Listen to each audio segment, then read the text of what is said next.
Welcome, everybody. Today I'm being joined by Madeleine Henry, and she worked at Goldman Sachs in investment management in New York City. She graduated from Yale in 2014, where she wrote a comedy for the Yale Record, America's oldest college humor magazine. Now working on her second novel, she shares more information about her life, writing, and yoga practice at Madeleine Henry Yoga. And her latest book is Breathe In, Cash Out. Madeleine, welcome to the show. Thank you so much. Great to meet you, Bert. Great to have you here. And I got to ask you right off the bat, Breathe In, Cash Out. Great title, by the way. I love this title. What was the inspiration behind this book? Great. So I actually have the book here. And so the book title, as you can see, is Breathe In, Cash Out. And so this is a book about an investment banker who wants to be a yogi. And so she's breathing in, she's grinning and bearing it while she's cashing out and making enough money to start her yoga practice. So that is how the title sort of captures what the book is actually about. Gotcha. Yeah, I love that. I think, as I said before the show started, it kind of makes you do a double take because it's very sticky, and it's right. Did I read that correctly? And so right there, that's 80%. I think of a book success is having a great title. Yeah, and the other 20 is a great book. So that's right. Yeah. All right. So let's talk about this. I want to ask you why you think so many Ivy League graduates start their career in finance. Yeah, so it's actually very interesting how many Ivy Leaguers go into finance and consulting. So in 2017, 40% of Harvard went into finance or consulting. So that's a lot of people. And I think that I went to Yale. It was a similar portion at Yale. And what happens is that these banks make it very easy for us to come work for them. So they come to campus and they host the on-campus interviews. And it's a very public thing during interview season to see people walking around in suits. We all know they're going to interview for banks and consulting firms. So you know who's interviewing, and it's very gossipy. So people love to talk about who's interviewing where. So that's the social component. And then also these jobs are viewed as extremely successful. And so if you're going to an Ivy League school, you're used to doing what's viewed as successful. And the next step is finance and consulting. And you don't need any specific skill or training before getting this job because they supply 4 to 6 weeks of training once you get the job. And so if you're a junior in college and you don't know what you're going to do yet, or if you don't have a passion, and you're seeing everyone else interview and the banks have come to campus and you're promised, on-the-job training, it's very easy to just begin a career there. Yeah.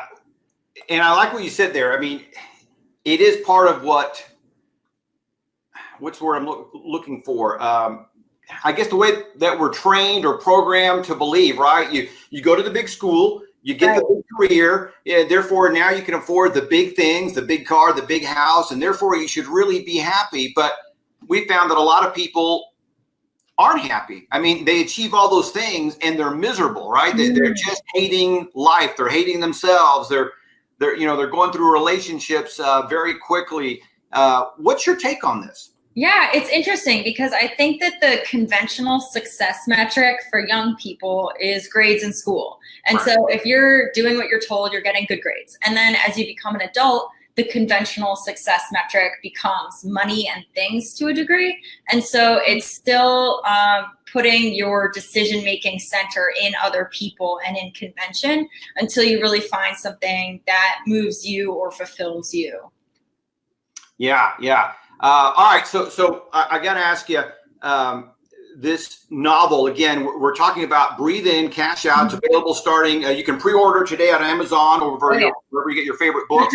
And I just, again, love this title. But I want to ask you, what's it like to really take a complete career, I don't know if it's even a pivot, more like a, just kind of like a 180, you go from a financier to a yogi to a novelist? Talk about this. Right. So first thing that changes is the way you make decisions. And so in finance, it's a very analytical job at the junior level where I was. And so you're looking at financial analysis, you're looking at financial data, you're thinking logically.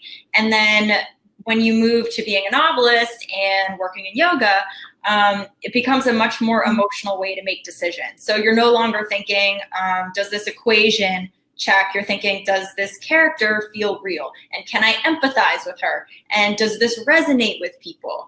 And so it's a much more emotional and visceral way to make decisions when you're writing. So that's an interesting change.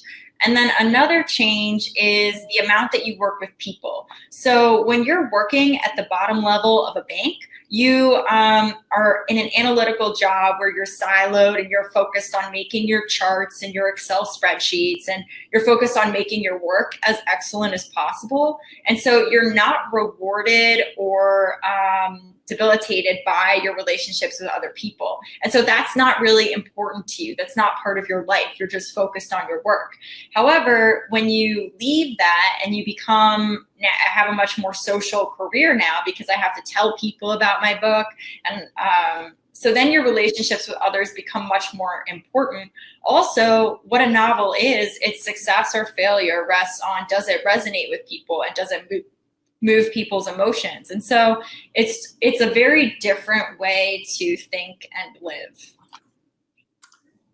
Yeah, it's funny how you said that because you're right. I mean, listening to you, I'm thinking you go from being, as you said, you're siloed in and your work is being evaluated on a completely different set of metrics, where now as a novelist, you almost become a marketer, right? You have to be able to engage with people, promote your book, tell, depending on who you're dealing with. For example, if you're dealing with a publicist or you're dealing with a publishing house, you got to tell them why your novel should be published or why your novel should be read or how it's different or what the reader's going to get out of it, right? Right.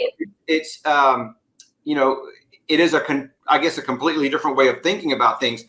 Yeah. And so you're moving from a very quantitative profession to a very qualitative profession. And so that's very different. And it's easy, not easy, but you can be a jerk and succeed in the financial world. It's much harder to be a jerk and succeed in a world where people have to buy your product, right? So that's also very different. Yes. Yeah. Your people skills count as a novelist, right? And really, depending on the success of that novel, right, you get thrown into the limelight. I mean, your novel, somebody could tap you on the shoulder and say, "Hey, we want to make a movie of this, and we want to promote you, and they're going to put you on some big tour." So now your ability to be liked really becomes important. Yeah, and so you mentioned that I'm working on my second novel. I actually have sold that. And so that will hopefully be out next year. And that's a love story. And so just talking about this more emotional, visceral world as a novelist, creating a love between two people on the page, that has to feel real. And so that comes again to this other skill set of, does this resonate with people? Does this move people? Yeah, yeah.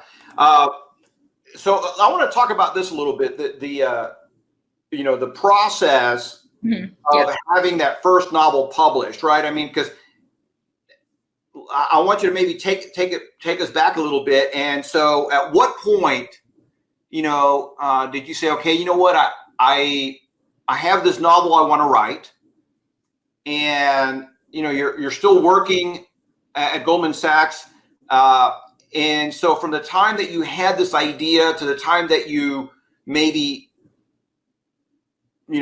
publish that first novel, talk about that process and the timing involved, and maybe some of the fears or concerns you had. Yeah, so I think it started with an idea that I really believed in. And I think that's important because if you're not extremely confident in your idea, then you won't stick with it for long enough to have it come to fruition. So the idea that I had was an investment banker who wants to be a yogi. And so that is the journey of the main character in Breathe In, Cash Out. And I worked in investment banking. I've had a ton of friends work in investment banking. So I knew I could depict realistically an investment bank. And that is something that's relevant and interesting to a lot of people who like to peek into an elite world and think, oh, what is it like? So I really believed in that idea. And I thought it was also extremely funny because yoga and finance are polar opposites, Right. In the sense that yoga values peace and tranquility and humility. Finance rewards high energy and productivity and big mergers and acquisitions. And to me, that's hilarious for someone to try to do both. So it started with an idea that I knew I would commit to following. And I had all these personal experiences I could mine that I knew made it more interesting. And then I just stuck with it. So it took me 3 years, I would say, from beginning to end. And even after I got an agent, it was a year of revisions with her before we sold it to Simon & Schuster last summer. And it's only coming out now tomorrow. So basically, if you have a great idea, then you'll stick with it for the years that it takes. And you have to really love the process because you don't get the book deal payoff for a long time. Yeah. Okay. So you worked on it for 3 years, then another year before you found an agent? No, it was, I would say 2 years, and then I found an agent, and then a year of revisions with her. Revisions. Okay. So during that 3 year process, 2 years during that 3 year process, you found that agent? Yeah, exactly. All right. So, okay. And then, of course, a year's worth of revision. So now we're on 4 years. And then Simon & Schuster, which is kind of a home run. They're a big house. Yeah. So I got very lucky with that. I'm so happy. I love the people I work with. So that was very lucky. And so from the time that you submitted it to Simon & Schuster to the time that it's coming out, which is tomorrow, it's been about a year? Yeah, exactly. Wow. So that is a journey. It really is. And so I think that I've been lucky that I am able to think long term. And that's something I've always been taught is when you think about your career and when you think about what you're really investing your time in, don't expect payoffs immediately. And so I knew I wanted to write this book and I was prepared for the long haul. And I think a lot of people can handicap themselves if they quit too early. But it does take a long time to write a book or develop a great product or get a business off the ground. So I was lucky that I was thinking long term. Yeah, yeah. All right. So this novel, again, the book is Breathe In, Cash Out. Mm-hmm. Right. And again, it's available starting. Well, really, you can pre-order it today and you'll have it tomorrow. Yep, exactly.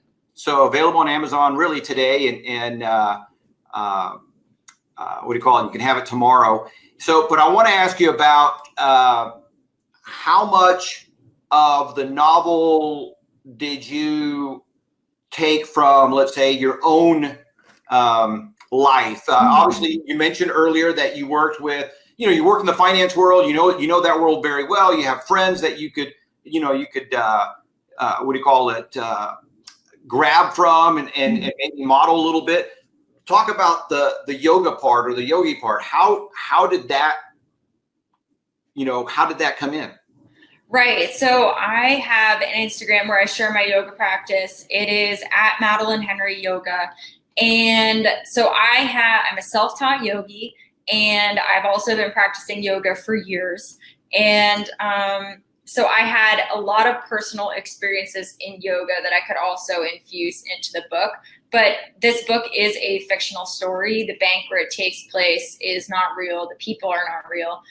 However, several of the anecdotes that are in it closely resemble things that I or my friends have seen or heard about or experienced ourselves at investment banks or in yoga. Gotcha. All right. And okay, so the book also takes the reader with what's the name of the main character? Allegra.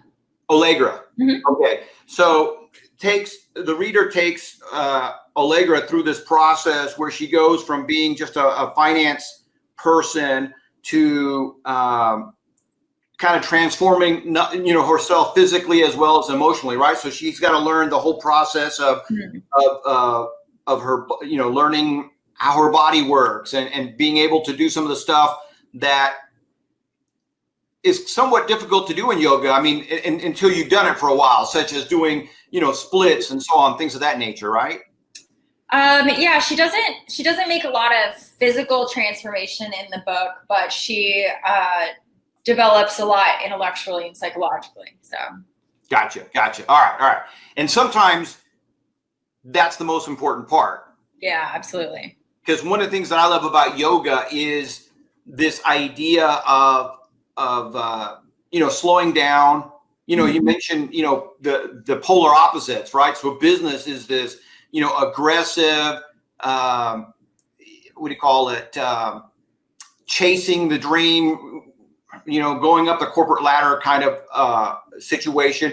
And yoga really is the polar opposite of that. It's about peace and tranquility and breathing in and all that other stuff. And I think a lot of people who have never tried yoga probably think it's a lot of woo-woo stuff, but it is both a challenge physically as well as mental, because again, especially if you're older, doing some of that yoga stuff is a strain. I mean, when I get done with yoga, it's like a full body workout. Oh, absolutely.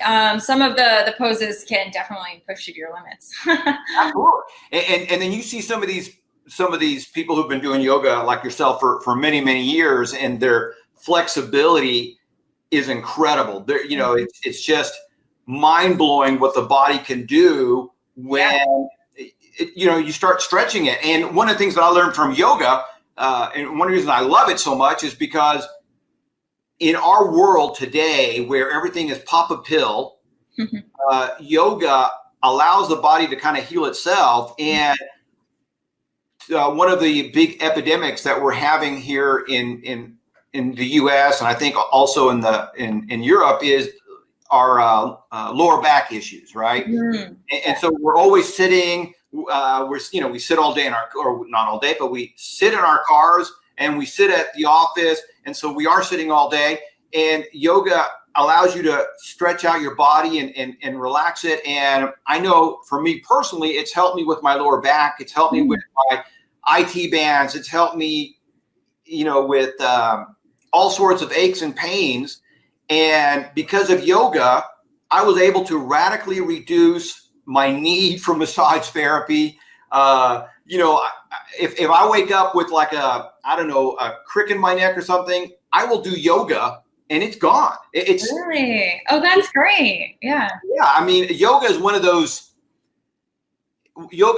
things that, again, people I think overlook because it looks kind of, simple maybe. Stretching couldn't be that big of a deal, but it's really one of the miracles that I think everybody should do. Interesting. So I share pictures of my yoga practice on my Instagram at Madeleine Henry Yoga. And something that I've learned is that it takes a lot more practice to make a pose look easy than it does to show how hard it is. And so some of these back bends, there's a yogi Instagram influencer network that I follow, and these yogis, they always look so peaceful and at ease, and they say it takes 100 times to do something and then 1,000 times to make it look easy. So maybe that's why people think of it's easy. I like that. Yeah.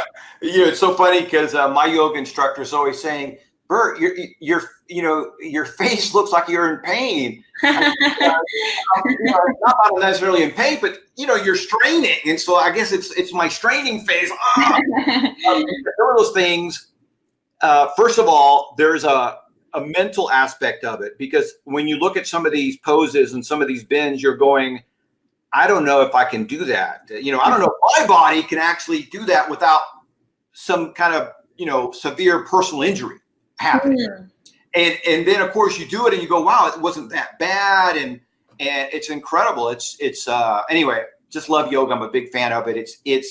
I always tell my friends that that's the first thing to try when you're having chronic pain in your body, because again, we are in this contracting space. We're always doing this, and after a while, you lose mobility in your neck and your back, and it's all connected and it affects everything. Absolutely. The mind and body are incredibly connected. So I support exactly what you're saying. All right. So the book again is Breathe In, Cash Out. I got to ask you about the title. It is a great title.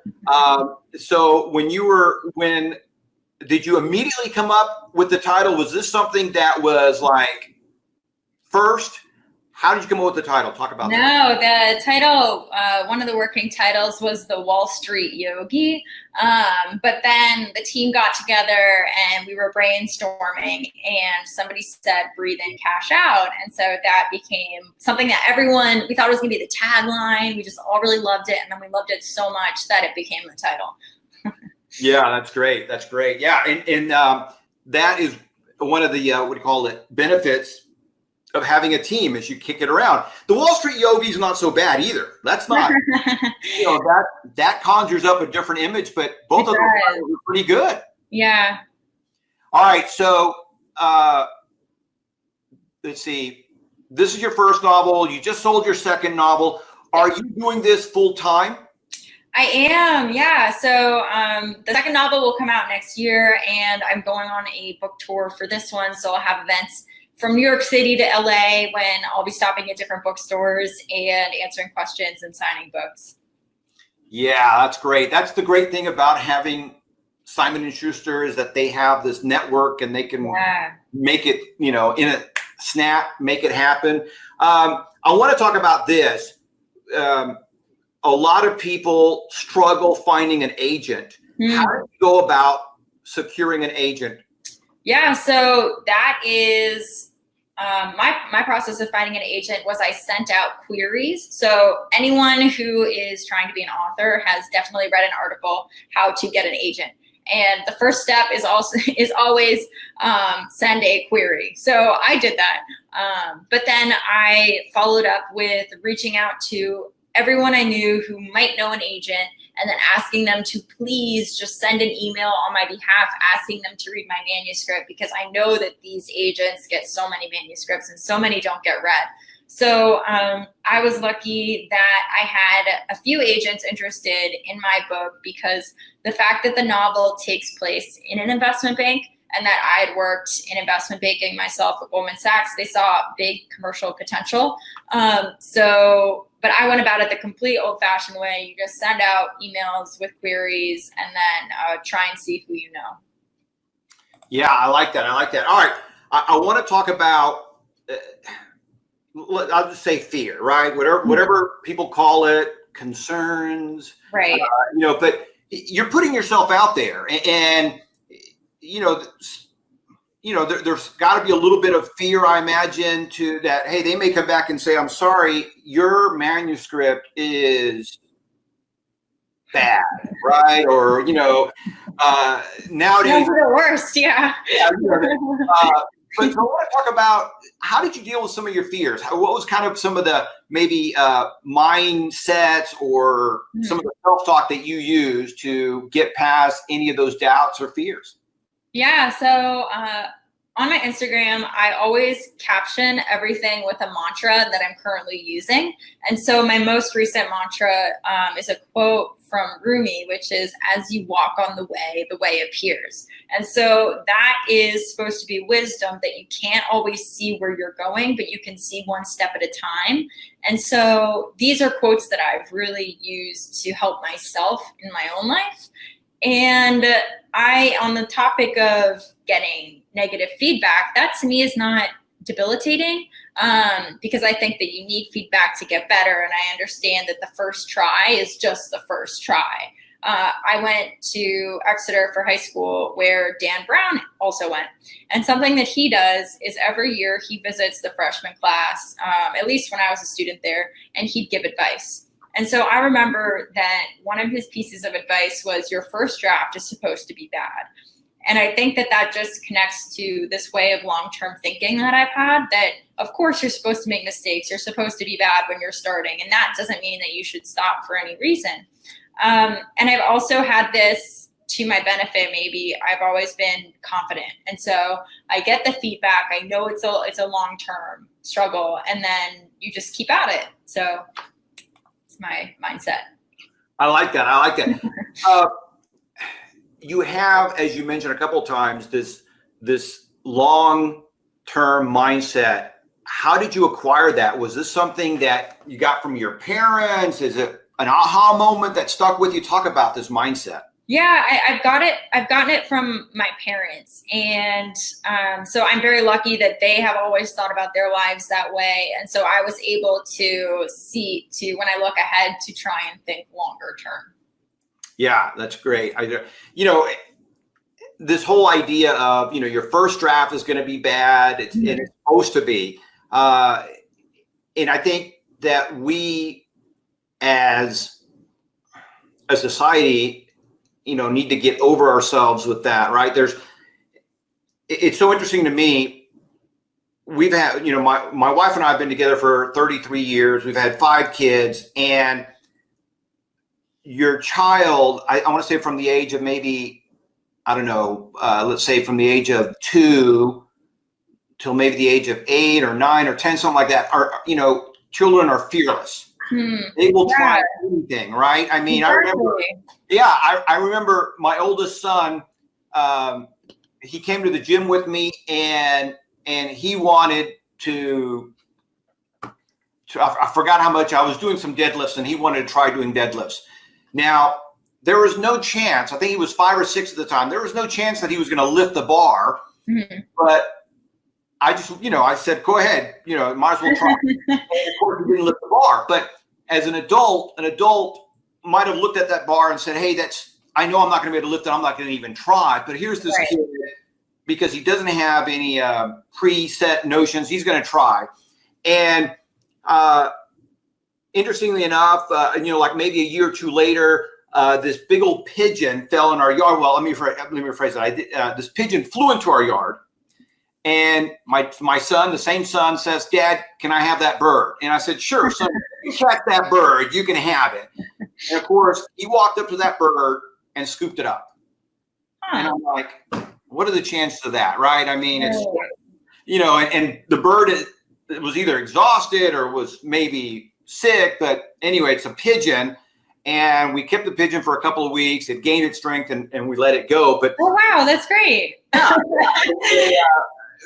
But my point being is that we get to this point in our lives where we're afraid to try. Yeah.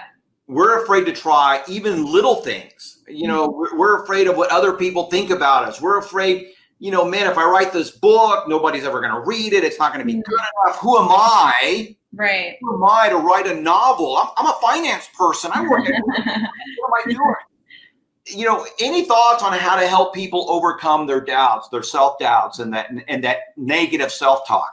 Yeah, I mean, I was having this conversation recently about amateurism and how amateurism isn't encouraged. And so to be an amateur piano player where you're kind of bad, but you're just excited at the hobby isn't something that we see a lot. It's they're taught to be proud of perfection, and they're taught to be proud of excellence. But there's less of the glamour in trying. And so I think that what helps is just to love what you do and to focus on that instead of other people's reactions. Because if you love to play piano, then it doesn't matter if you're bad at it. In the same way that I really love writing, and I think it's a very authentic way to express myself and my experience on this earth to connect to other people. And I know amateur painters who love painting. So I think that if you focus on doing what you love, then the feedback will be, you'll use it to your advantage to get better, and you won't be discouraged because you're not doing it for other people. Yeah, I like that. And I think you've hit the nail right on the head, is finding those things that you love to do. Yeah. Because when we love what we're doing, we usually don't care about anybody else, right? I mean, there are a lot of, let's say, closet novelists. They love to write, and they're writing for themselves. Yeah, I mean, since I have this book coming out, I've had so many people whenever people ask what I do, I say, oh, I'm a novelist. So that's unusual. But what I usually get someone say, oh, I'm working on a novel. I'm like, oh, cool. You and everyone else I meet, that's great. But people, they love it. And yeah, there is some hesitance to put themselves out there. And I think maybe it has to do with conserving energy, because it's so much work to get anything done. Because so many people are seeking to just maximize their own repose. And so, yeah, it's exhausting, but if you love it, then it's worth it. Yeah. And I think that, again, because there's so much emphasis placed on this is success, right? This small box equals success, or the small interpretation equals success, that we, as a people, we don't promote doing what you love. You know, and when you do something that you love, I think Mark Cuban says, you know, do what you love, and if you're lucky enough, maybe you can make a good living at it. Exactly. Right. Yeah. You know, and so I think that if everybody did that, you know, we're going to have a much better time here on earth. You know, everybody's going to be a little bit happier. We're not going to be as stressed out. Now, I got to ask you, when did you catch the writing bug? Is this something that before you went to Yale that you've always had, and then finally decided to go for it? Talk about this. Yeah. So before I answer that, when the answer is yes, when I was very young, that's when I fell in love with writing. That's a theme. So I, as a writer, look up to other writers who have been successful, and one of them is Stephen King. And so when he talks about his writing, he says that he never thought he would earn any money writing, and he just wrote for the joy of it. And that's a theme I saw in, I think it was Mark Twain too, who said that the rule of work is unfair, but it's the more that you love what you do, the more money you'll make from it. And so that's just in the theme of writers who have been successful. They tend to love it. And so I did fall in love with writing early. I think it's because I grew up in the country, and it was a rural part of Westchester, and I had a typewriter in the middle of nowhere. And so that was, if I wanted to amuse myself, I was writing. And I didn't have an audience, but I had drive. So that's when it started. And then I got good feedback early on for being a good writer. And that's also something I hear for people who end up being successful in a certain field is they, for instance, Lewis Hamilton, the most successful Formula One driver, he won his first race. So, and that was very young. I think it was a go-kart race, and that stuck with him. And so he was driven to pursue it for a while. And so I always got good feedback at school on my writing. And then in college, I took advanced English, where I wrote a novel each semester, senior year, one-on-one with a professor. So that was me really trying. I thought, okay, because by then I had a full-time offer to start in investment banking. And I was like, well, if I'm going to be a novelist, it's going to happen now before I go into banking when I don't have any time. So I really tried then. And then after I left banking, I went into investing where I had more free time. And that's when I started to write again. And now I have a novel coming out tomorrow and another one next year. So that's kind of great. That is awesome. Yeah, that is great. That is great. And one more time, the book is called Breathe In, Cash Out. It's available at Amazon starting right now. You can go there. You can pre-order the book, and you'll get it tomorrow or shortly thereafter. Yeah. You know, this is great. Congratulations for doing what you love and being lucky enough to get paid for it. And you have a book and a book tour. And so looking forward to catching up with you again, maybe next year. That'd be great. That would be great. All right, Madeleine, thank you so much for stopping by today. Thank you, Bert. All righty. Yeah.